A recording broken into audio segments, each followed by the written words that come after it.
It's live. Yay. Love when technology works. Hey, everybody. Welcome back. I am so enjoying having these moments with authors and with people who serve authors. Today, it's the latter. Well, both actually. She's both an author and someone who serves lots of authors. So it is my pleasure to formally introduce you to today's guest. I'm pleased to interview one of our BizBook Publishing Hub's founding partners. And our hub partners are experts who support entrepreneurs along their author journey. Today's guest is a trailblazer in the publishing world, dedicated to giving a voice to those often excluded from traditional publishing. As the founder of a hybrid publishing company, she specializes in helping diverse authors, particularly those from underrepresented groups, bring their nonfiction stories to life. Her company, Publish Your Purpose, is an LGBT plus and women-owned B corporation committed to publishing impactful books that resonate deeply with both the author and the audience. Through her work, she's empowered nearly 200 authors to share their unique stories, whether they are business owners, entrepreneurs, speakers, and memoirists. With a background in strategy and publishing, she helps authors align their books with their broader business objectives, ensuring that their work not only reaches its audience, but also propels them forward in their careers. She's also the author of 7 books, including Publish Your Purpose, a step-by-step guide to write, publish, and grow your big idea, and has been featured in top publications like Forbes, The Huffington Post, and CNBC. Please join me in welcoming Jenn T. Grace. Welcome, Jenn. Thanks, Robbie. I love that you got the title and subtitle of my book right in one shot, because sometimes even I butcher it. So thank you for that. I have the same problem of having really long subtitles. Yeah. But they're descriptive. So before we fully dive into this, though, let's hear a quick word from our sponsor. All right, Jenn, there's a lot you do for authors. I'm always kind of curious about what brought, you as this expert to this place. So how did you, what's the backstory? What's the origin story of this superhero space that you're in, where you're able to help others bring their stories to life? Where does it all begin? I will attempt to give you the abridged version, because there's like the short version and there's the longer version. So if I go back in time, I always loved writing, even when I was younger. And I knew that scientific math type of things was not necessarily where my skill set was. And I could always talk my way into answering any question right if I had an essay available. So I knew I could be very persuasive in my writing. And so for a long time when I was younger, I wanted to be like a Dear Abby. And I feel like for the young people, Dear Abby was like an advice columnist in a newspaper once upon a time, where it was syndicated, and she was like the person you got your advice from. Wait, what's a newspaper? Sorry, go on. Real, right? I know. Let's not go down that road. And so I always just enjoy writing and enjoy giving people advice. And for whatever reason, my personality just attracts people asking me questions about literally anything in any scenario, in any setting. And so in 2011, I started a blog, and it was an LGBTQ specific blog, and it was giving people advice. And it started from a friend of mine who was a healthcare professional who was just wondering how to work with LGBTQ patients. And I'm like, I don't know. And she's like, well, you're part of the community, you must know. I'm like, I don't know, but I'm going to use your information, your questions, as a way to educate other people. And so that started a blog, which led to a book, which led to a second book, which led to a third book. And so very quickly, I released books in 2012, 2013, and 2014, all kind of back to back, based off of blogs that I was writing about. And at the time, it kind of expanded from just being advice to medical professionals. It turned to communications advice and marketing advice. And so I was able to establish a consulting business that was tied directly to the content that I was writing about on the blog, and then subsequently the books. Fine. All that happens. Then everybody I know in my network is like, well, how did you know how to write a book? I'm like, I don't know. I just figured it out. And they're like, well, you had to have known how to hire someone to do the cover. I'm like, I just found somebody. So everything that felt very intuitive to me in terms of what it was to create a book was a mystery, and still remains a mystery to many people. And so I started a program in 2015 to say, all right, let me just get you all together and I'll show you how to do it yourself. I do it. And then I have a number of people being like, yeah. I don't want you to show me how to do it. I want you to do it for me. And so overnight, all of a sudden I had a hybrid publishing company, because it was just the demand of the people didn't want to be taught. They wanted someone to actually do it. And honestly, at the time, I don't even know that I knew what hybrid publishing was or that it even existed. And that was almost 10 years ago now. Wow. Quick question on this. Mhm. Do you have any project management experience from like 10 plus years ago? Like, are you a person who's used to moving lots of spinning plates? I am your girl when it comes to that in all areas of life. Yes, I am the go-to person for you want something done, I will. I got it. Yeah, I'll get it done. So I Okay. think that that's why it was like easy for me. Like I had a natural skill set for it. Yeah.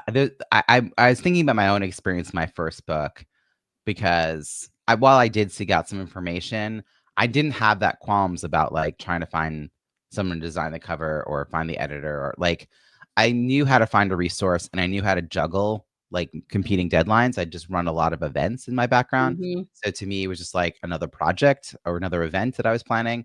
And it's interesting to hear you're like, well, I mean, back then the information was not as easy to access. um, Independent publishing, self-publishing was not an easy, straightforward. I was just you and I were just talking about how actually it was yesterday on the call. Even the description on the Amazon Yeah. sales page for the book didn't have basic formatting. Like you had to Nope. know code. Was it BB code?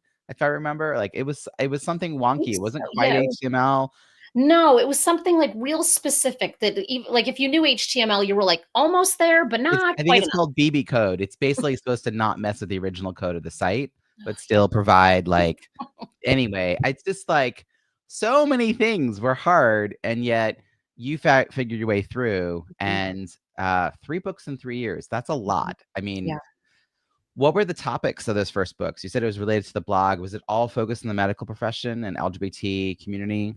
It was all LGBTQ focused on marketing and communicating. So either externally marketing to bring in more customers or internally communicating to your employee base. So I was almost it feels like I was ahead of my time because there were not a lot of people writing about it or talking about it or consulting about it. So there's only like a handful of people. Now the space is, there's consultants in every direction when it comes to this stuff. But I did that from about 2006 to 2017 or so. So I had like a little bit of time where I was overlapping with my consulting work and with the publishing. And then finally I was like, I am burned out. I am fatigued. I've been doing this for too long. I'm going to switch to publishing where the process is the same, but every author is different. Every topic is different. Everyone's goals are different. So it feels like so much more rich in terms of a day-to-day existence because everything's just fun and exciting. And I'm just perpetually curious. So working with authors just like brings me like deep joy because I get to learn about a topic while I'm helping them get their dream out there.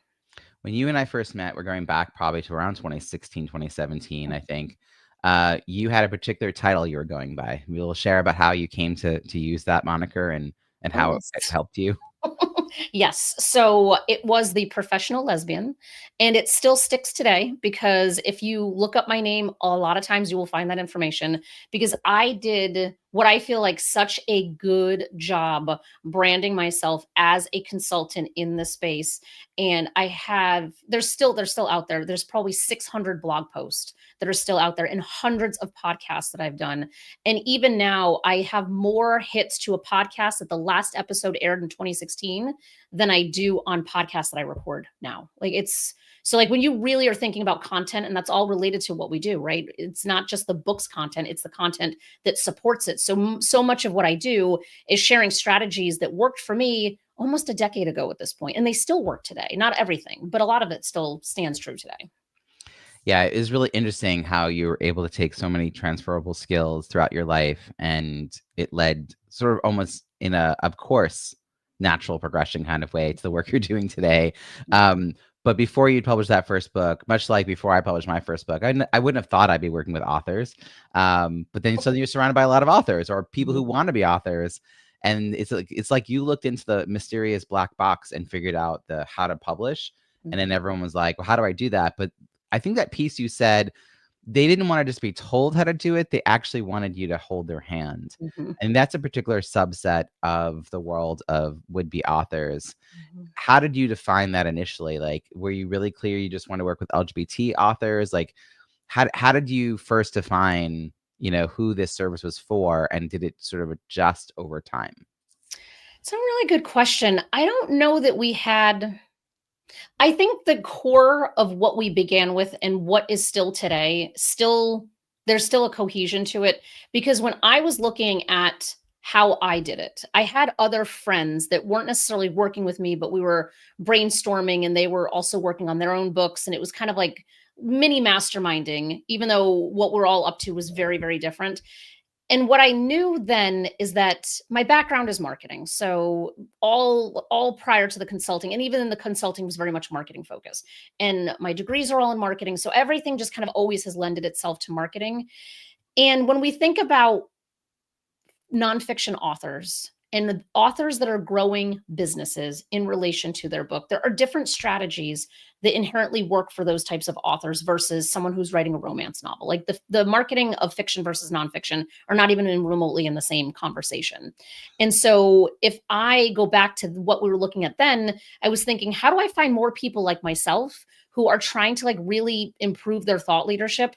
And a book is a good way to do that, because I think we've all been to networking events, and Lord knows, like, you've written books about networking, right? So if we look at networking events, a lot of times you'll run into this person, and it's no offense to this person, but like one week they show up, they're selling one thing, you see them the following month and they're selling something else, and then a third month they're doing something completely different, and you're like, what does this person actually do?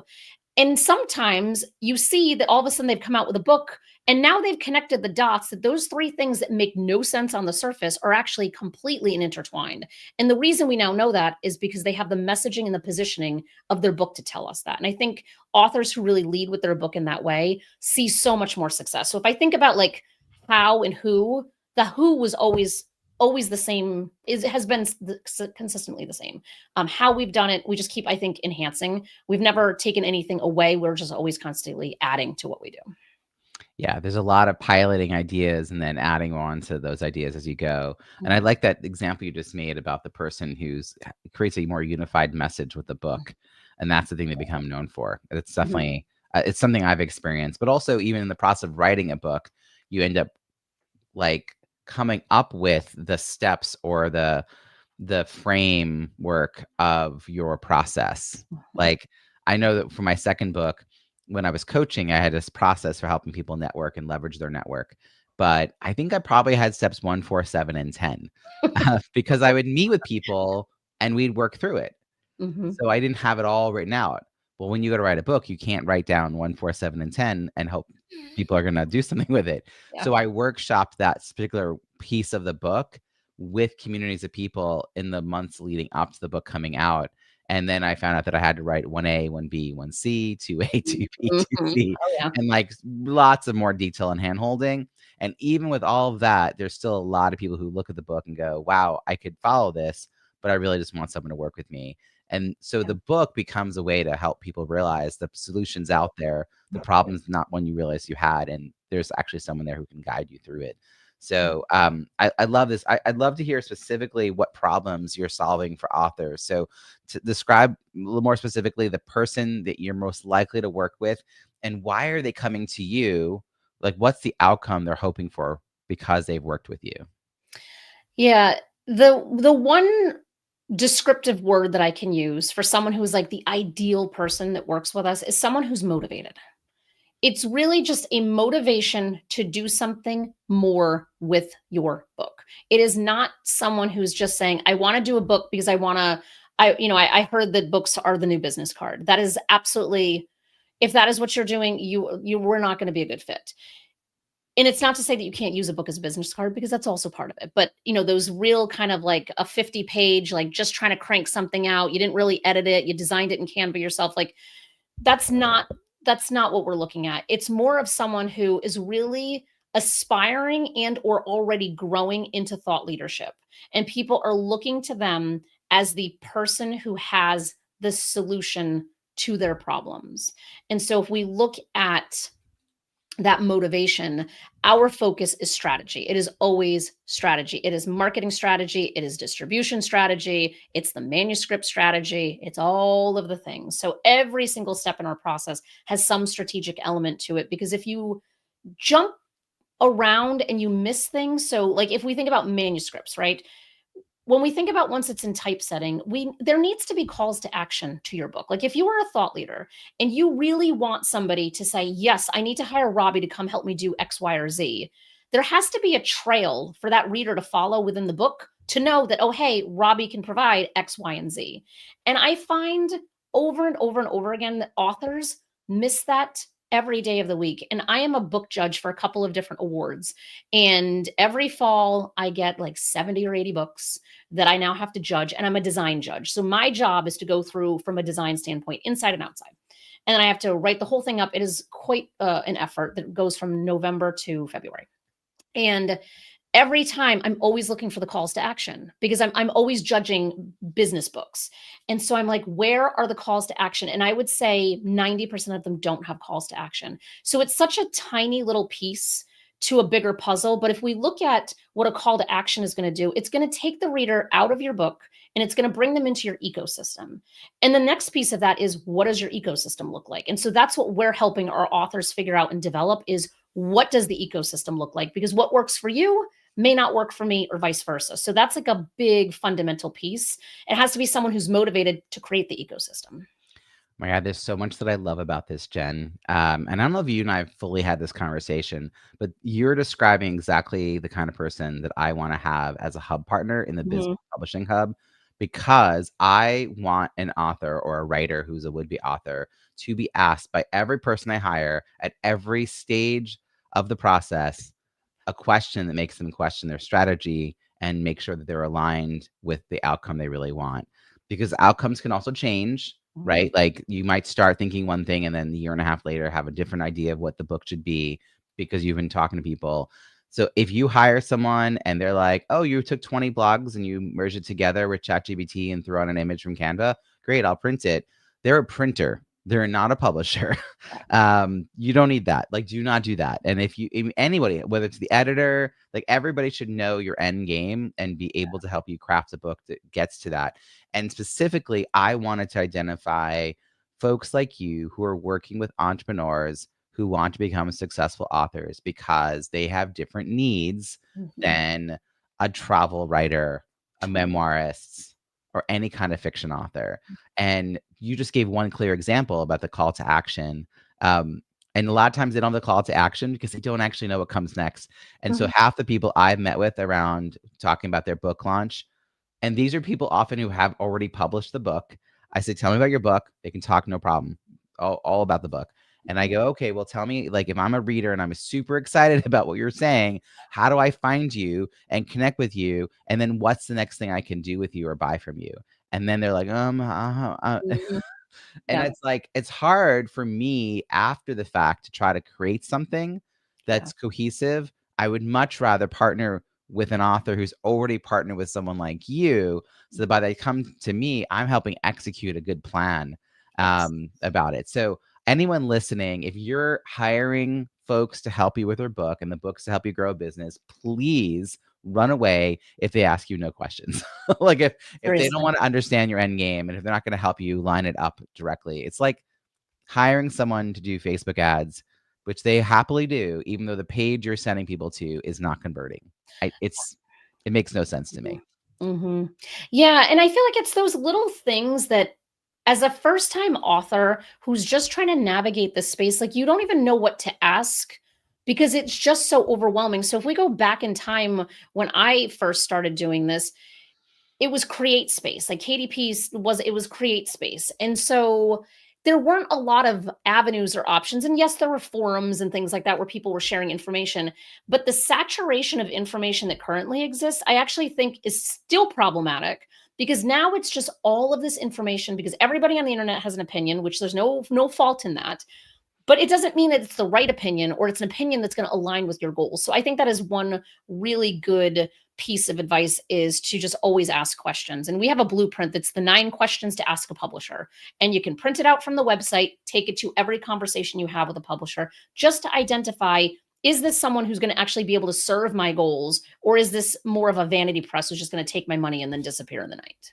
Yeah, I also think I've been trying to clarify with authors that someone who's a publisher, their number one job is to publish your book. It's in their name. Like if they do any marketing or help you with distribution, like that's a plus. Probably you're going to pay for it and they may be good at it depending on their background and experience.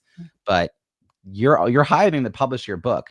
And I had a conversation with someone who was surprised that her traditional publisher wanted her to find her own endorsers. And I was like, Mhm. what led you to believe you didn't do that yourself? But I think that they think, once you pay the dollar or you get picked by the lottery to work with a traditional publisher, Mhm. it's out of your hands. It's quite the opposite. And I love that you have this marketing background because you are guiding people a lot more steadiness. I'd love to hear a little bit of a success story of a client you work with. Like, what results are people getting now that they have a book? Is it changing either their career or their speaking? Like, what's become possible, and how have you helped them, make that result happen?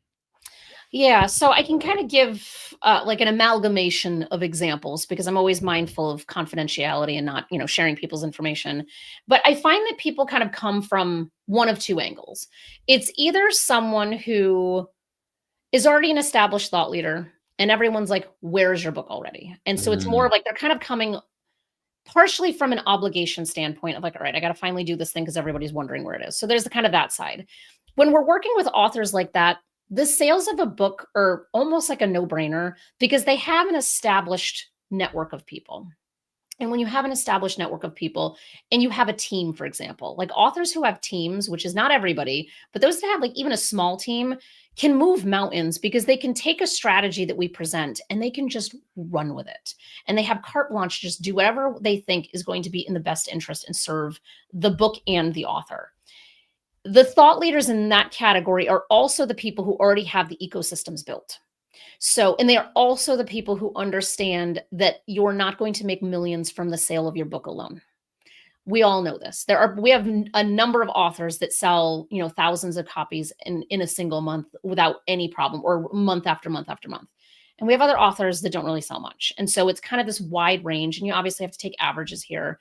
And so I find that the success that those authors see is that they have the confidence already because they've had people telling them, where is your book? You should write a book. You should publish a book. And so when I tell people, and this is applicable for anybody, so anybody watching this or listening to this and says, well, I'm only charging $1,500 to speak now. Number one, increase your rates. Like starting there, like increase your rate. But once you have a book, that rate instantly doubles, if not triples. And I don't know that people realize that they could probably have made that leap before, but now they have the confidence and the backing of like, oh, I have this book behind me. So now I feel like there's validity here. And now I can really command those rates. Whereas the established thought leader who's like, oh, come on, I got to do this. I got to, bring this. It's like an albatross around their neck. Like, I got to bring this book to life. They already have, there's like some level of confidence that already exists. So I see them in that success rate of just really increasing their speaking fees because they already had the confidence, and now they're like, oh, well, I was already charging 25,000. Why aren't I charging 40,000? It's just kind of like oh yeah, of course I would do that.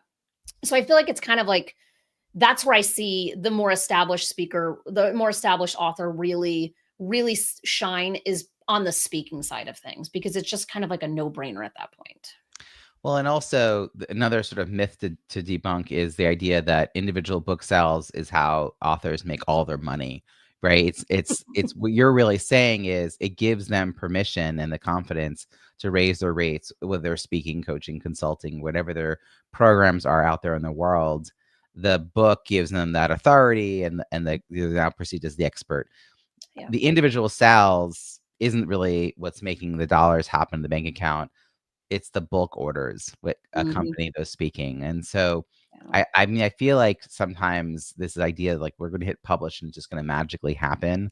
There's Mhm. so much more to it. And the piece that I'm focusing on with the launch overlaps with the publishing timeframe.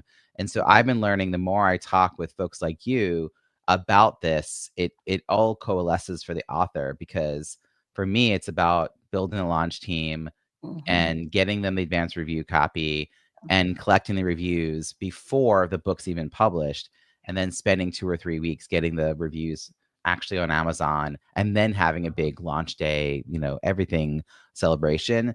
And just because there's this moment in time where you can get everyone's attention, and then you can go do PR and marketing to your heart's content every single day for the rest of your life, because that's what authors should do, Mhm. and it waxes and wanes. So I love that I've been able to have more and more conversations with folks like you because because your authors deserve that, right? Like they Mhm. deserve to have those kinds of outcomes. Yeah. Um, I wanted to hear if there's any other success metrics that you can think of that an author should measure if they're writing a book to help them grow a business. Like, is there, like we said, they shouldn't probably worry about like it's not necessarily individual book sales or hitting number one right on an Amazon category. So like those are things they probably are thinking about, but what should they be paying attention to? How will they know that this is actually getting traction and helping them? I think it comes back to the goals and the values alignment, right? So if we think about what someone's goal is, if your goal is to impact the greatest number of people and you don't really care if the book is making you money or not, the way you're tracking that success is going to look very different than someone who's tracking it based on book sales themselves. So, which will all tie together because reviews is what I was going to say. So, if I think about my book, right? So, my book is Publish a Purpose. It's the step by step guide to write, publish, and grow your big idea. My business objective with the book is that people will read the book and say, you know what? I think PYP might be a good fit for me, and then engage with us. But the book is not written in a self serving way to say, like, if you read it, there's nothing about it that's like, you have to work with PYP, you have to publish hybrid. There's none of that there. It is very much a standalone resource for anyone who really needs to know what their goals are, what the mindset is, how to get the thing written, and then do you want to go traditional? Do you want to self publish? Do you want a hybrid? And here's all these paths laid out for you.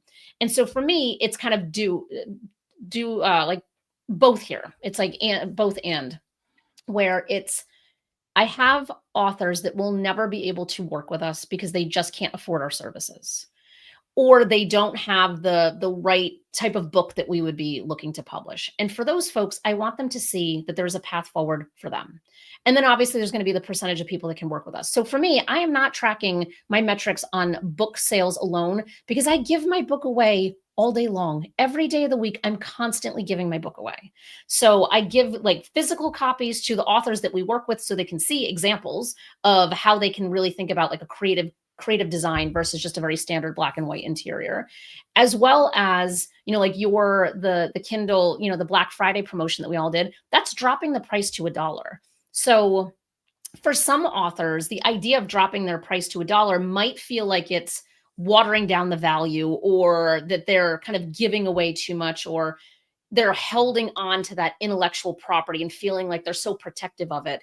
And it's like that might make sense for someone else based on what their goals are. But at the end of the day, if your goal is to impact the most amount of people possible, I'm of the belief of just give it all away because there's no harm in that.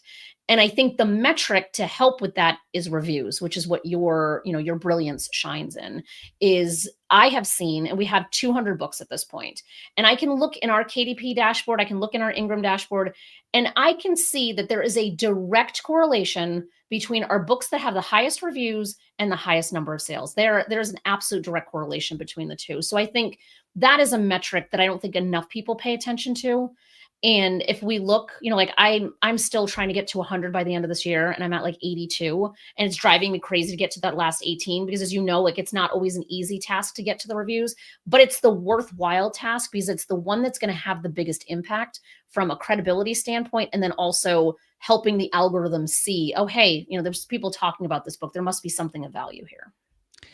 I would love for you to create a little mini study based on the results of your 200 because 200 is a good number. Mhm. I read someone else's blog post where they did something similar and they came up with some number of like for every review, this many copies are sold. I don't think it's like you can't extrapolate it industry wide, but Mhm. I think that it is still a point of information for entrepreneurs specifically. I think saying that if you might want to even like segregate this to specifically the books that are about speaking, coaching, like Mhm. the thing that comes next, not necessarily a memoirist who have their own reasons for writing a book. But I think if you like think about just these entrepreneurs and yeah, like someone has 58 reviews, and how does that correlate to their sales? And someone has 4 reviews. Mhm. One of your authors was pitched to me to be on my podcast through a PR company. And I liked his topic. I'm Mhm. really selective. At the time I was doing my old show on the Schmooze, only 1 out of 3 guests were guys. So I was super selective about which guys I would put on the show. And disproportionately guys were pitched to me. And I was like, I like his topic. I want to give him a chance. I go and look at Amazon, 7 ratings, 4 reviews. Yep. And I was like, wait, this doesn't make sense. He got pitched to me by this big company. So then I'm scrolling and I see your company name on the hire publisher. And I'm like, okay, so I know he paid for good services. He got a great book. I know he hired a good PR company. And so I decided to actually have him on the show. And then I talked to him after and we did a little relaunch together. Yep. I was like, you kind of missed this step. And Yeah.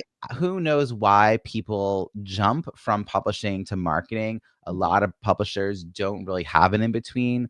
They all say, every author who works with a hybrid publisher or traditional publisher has been told repeatedly reviews matter, but they've never been given a clear structure for Yeah. getting it done. And it is very difficult. That last 18 is going to be hard. It's funny. I was stuck at 240. It's a silly thing to complain about. I had 240 reviews in a month for my last book, and I wanted 250, right? Come on, it's a nice number. Yeah, I like it. Nice and round. I got to 247 6 months in, and it's stuck there. And I literally was complaining tongue in cheek about this. Talk about first world problems. And that conversation, Dory Clark was at that dinner and she said, why are you not a book launch coach? Which she'd asked me 3 or 4 times in 7 years, which is how I ended up doing that. But it took me another 6 months to get the last 3. Yeah. So the moment the book comes out, there is this like, gotta do it. You gotta jump on it. Now you're participating in my Kindle cross promotion campaigns, which I'll be offering now 3 times a year. And that is a good opportunity to also like push those last few reviews because your book's discounted. There's kind of a deadline like, oh, we have 2 weeks before the next campaign. Can you help me get a couple more reviews? I'm aiming for 5 more. Like you can kind of time bound it. And I think that's part of it. If you can't just be like, hey, one day help me write a review. Like it's just too vague. For you, it could be like end of the year. The problem is it's really a busy time of year. Yeah, now's not the time. Not a great time, but you'll get it. I do think getting 100 makes a difference with the algorithm, the books being pushed out. There's like a section in the categories where 3 books are selected to be spotlit that has nothing to do with like even sales. It seems like sales is a part of that equation, but the books all seem to have high numbers of reviews. So, I mean, it's so, God, it's just very difficult to do. And yet it's possible. So that's why I want to show people it's possible. Anything you want to add to that? And I'm just going to say, I think that's why collaborations like ours work, right? Because it is something that, yes, we're like, this is how to approach it. This is how to go about it. But without that like real engine that I feel like you provide, it's like, it's missing the actual engine. Whereas like we know like what you got to do. Like even myself, right? Like I'm stuck at 82 and I'm annoyed about it. And again, like there's authors that would like, you know, do anything to get 5 reviews. And I'm over here complaining about 82, you're complaining about 247, right? Like again, first world problems. But yet it's like, I just want to get it to that mark because I use my own book as a test subject for so many different things. So if there's something new, like some new marketing thing to kind of explore, experiment with, I'm like, I'll just use mine to see what happens. Because then if it works, we can bring that information and throw it to somebody else to say, hey, I just did this with mine. You might want to consider this and see what their success is. And then it's something that's like, okay, here's something that's a fairly tried and true method that we think is going to work for all and kind of release it to everybody else. So I'm just grateful that you finally followed Dory's guidance to move into this space because it really is the missing piece, I think, for almost every author. Yeah, no, it's been great to find a niche space within the world of authorship because I love this community and I love meeting all the people who work with them, which brings me to the next question about the hub that I created. So BizBook Publishing Hub, you were one of the first people I had a research call chat with to figure out like, hey, I'm thinking about doing this thing. And I was trying to figure out 2 questions at the time. Was my process like, did it make sense? My process around like the launches and the reviews. Did it make sense? And 2, did a referral network already exist that I could just join? And very quickly, within a month, I met with like 20 people and like they all were like, yes, it makes sense. It seems really hard to do, but you've done it. And where's this network? I want to sign up. And so it evolved really quickly from there. You've been a pretty active member coming to various activities and participating in the collaborations. I'd love to hear your take about why this exists, why it's important, and who would benefit. Yeah, It surprises me because I remember vividly where I was having the conversation with you, and because I wasn't actually at my desk for once. And just the idea of like, why does this not exist was kind of like a like how does this not? It was almost like baffling to me to be like, huh, I guess it doesn't exist.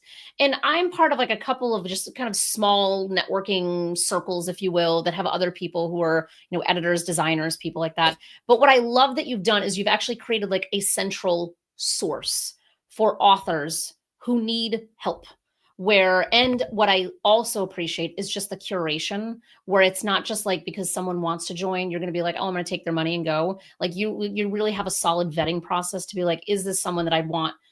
I think you're willing to put your name on the line for a referral to somebody else. And I think that's Mhm. really important because I think for an author who's thinking about going to any of the hub partners, because it's, like obviously we're a hybrid publisher on the platform, but there's others, right? And it's a matter of finding like that personality connection and who you think is going to be the right fit. Same thing for all of the other service providers related. So I love that there's a element of assuredness that someone can kind of come to the table and that you're not going to get scammed, because Lord knows this industry is saturated with companies that don't play by ethical rules. And so that's what I've loved so much, which is why when you were like, do you want to be a founding partner? I'm like, yeah, of course I want to be a founding partner. Like that's a no-brainer. And what I love is just the networking that you're doing. So we were on a victory call from your last Black Friday, KDP promotion that you did. And it's great because it's not just connecting with other people in the industry, but it's also connecting with just authors who are doing really cool things. And so I entered my book into the what did you call it? What was the The Kindle cross promotion cross campaign. promotion is the word I was looking for. Like I entered my book in, but then I'm like, well, now I got to go buy a whole bunch of books, and I'm going to write reviews for them too. So I think I did 10. So it's Mhm. going to take me a while to get through those 10 reviews. But then I also connected with them on LinkedIn to say like, hey, I bought your review. Like this happened while it was still like low. I'm like, I'm happy to write a review for you. If you'd love to do the same, I'd be thrilled. And so it's like another way to get to those reviews by also like the reciprocity, because it's not just people who don't understand what you're building, and they Mhm. really understand the value. So I think that's Yeah, all. it's interesting because the Kindle cross promotion campaigns are sort of an adjacent piece of the hub, but they feed Mhm. each other Yeah. because the more I attract authors into the community, authors write more books. Mhm. I And agree. they often had bad experiences or on their own the first time, and they're looking for a new path forward. And so they come eyes open the second time around with Mhm. different questions. So they're savvy.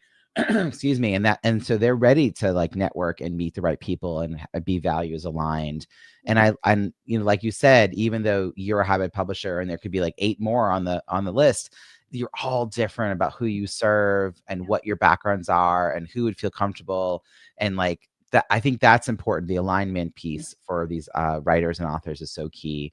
So thank you for being an active participant in all of this, because I do think it makes a huge difference. And I also, just on a personal note, love that you're helping raise visibility for Mhm. LGBTQ authors, as one myself, and just like giving a platform where people feel comfortable coming to our events, knowing that they can be part of that space and Mhm. have the word queer in their book title. Like, I want to have a space where all of that is possible. It Yeah, was giving me real joy to have some of your authors in the last cross promotion. I know. I was like, yay. I almost thought about doing like an LGBT section. It was in my mind. So if you want to go that route, If I you will. did, I got plenty of options. I got ideas now that we have categories for it. Yeah. In a moment, I'm going to come back to you and ask you what advice you would give someone that's specifically getting started with writing a book to help them grow a business. But first, a quick word from our sponsor. All right, Jen. Like, I'm thinking about writing a book. I haven't done it yet. Where do I start? What should I be thinking about to get this ball rolling? What I think authors miss is that we assume, and it also is, it's a creative process to write a book. However, we need parameters around what we're doing. So I think the number one thing is to have a plan in place for how you're going to get it written. Because if you just kind of rely on inspiration to strike whenever that may be, it might be a while before you actually accomplish the goal. And so this is available for free all over the PYP website. It's in my book, it's all over the place. But one of the things that I recommend to people is just a very basic formula of spend a few minutes, set a timer, and just start writing and see how many words you can write in like 30 minutes. Just see what the number comes up as. And it might be that you can produce 500 words in an hour, in a half hour. So that means you can write 1,000 words in an hour. And so if you look at these numbers and you think, all right, what's the average length of a book like the one that I'm trying to write? In my case, my book is 68,000 words. So in theory, if I'm writing 500 words an hour, 1,000 words an hour, that's 68 hours of dedicated writing time. In theory, these are very like rough numbers. But what that does for people is that if you know, all right, it's going to take me 68 hours to write this book and I want to do it over 10 months. All right, how many hours per month do I need to be dedicating to actually getting this written? What I find this does for people, and there's much more to this kind of formula. And like I said, it's all kind of in my book and on the website. But what I find it does for people is it's like this, like, oh, that's actually doable. Like I can really do that. And so I've done so many workshops around this, and you just see aha moments like one after the other of like, oh, it only take me 40 hours to actually write. Because I think that we think about just the writer that's isolated in a cabin somewhere and is on a 6-month sabbatical and all of the fanciness that comes with that. And it's like, that's not how business authors work. Like we have to carve it into our day to day. So how do we actually create structures and routines and processes that really allow for us to actually succeed? And how are we measuring what that success looks like? So I could have went with you got to know your purpose, know why you're doing it, as the easy one, which is also covered in all my materials. But I think just having a plan, because then you're like, oh yeah, actually it doesn't sound as bad as I thought it would. Yeah, a lot of times they have a reason why, but they don't have a way forward. So I think you're right. Like, we want to keep reminding them of their why and getting clarity on that. But this idea of creating a routine, I was interviewing Allie Pleiter the other day, another founding hub partner, and she created the chunky method, which is a process to help people figure out what is the chunk of writing, the number of words they can write in a sitting comfortably. And it's everyone's is a little different. Stephen King writes about 2,000 words a day, right? That's his. And once you know that, that's the thing you're committing to doing, is like chunking this out. But if it's if it's the number that feels right, if it's 500 words or 750 or 1,000 or 2,000, whatever it is, you can accomplish it and maybe write more, which is always fine. Then you get a rhythm going. And Stephen King is also noted as saying, someone asked him, like, when are you inspired to write? Like, how do you get inspired to write? He says, I'm inspired when I sit down every day at 8 o'clock. Yeah. Like, like he just sits down and he has to do it. It's not like he doesn't have more inspiration than the rest of us. Yeah. He just has consistency, and he has a experience, at least, to know that if he keeps going, something good will come of it. So I think for those who are starting out, maybe that's the part we don't yet have, is the experience to believe that it will all come together. Yeah. And I need your voice in my head, Jen. I'm about to sit down and start working on book 4. Nice. And I don't have a good working title, because it's going to be about my launch process. It's going to be about how to leverage your network through the review process. And my working title I have my title for my talk is "Don't Just Hit Publish, Launch Your Book." I might use that. Maybe it works. I might use that, because it kind of tells you something in a handful of words. And I may or may not have like a 19-word subtitle, because that's kind of de jure. But we know it's good for metadata purposes, so there is a benefit to the long subtitles. Yeah, it is. It's such a mouthful. You need keyboard shortcuts every time you type it. Hey, how can people find you and follow your work? They are welcome to visit publishyourpurpose.com. There's a little side menu on the website that has just an absolute ton of free resources available to help empower and educate and inform first-time authors. So you're welcome to go there. If you want to connect with me directly on LinkedIn, that is the one social media platform I actually care about and I'm active on. And it's just my name at LinkedIn. Fantastic. We're going to have all these links and more, including a link to your book, Publish Your Purpose, and a link to find your other books from years gone by at bizbookpublishinghub.com. You'll find all the show notes from all the shows of this podcast, any episodes you've missed before, an invitation to come to a free virtual networking event for writers and authors. You'll find out about the next Kindle cross promotion campaigns that I'm running. Get on the wait list for that. Just there's a lot of information there, including all these hub partners who are ready to help you, whether it's through the writing, editing, publishing, or marketing part of your book.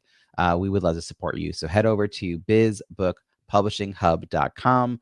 And Jenn, thank you so much for joining us for this conversation. Thanks for having me, and thanks for allowing me to be a partner.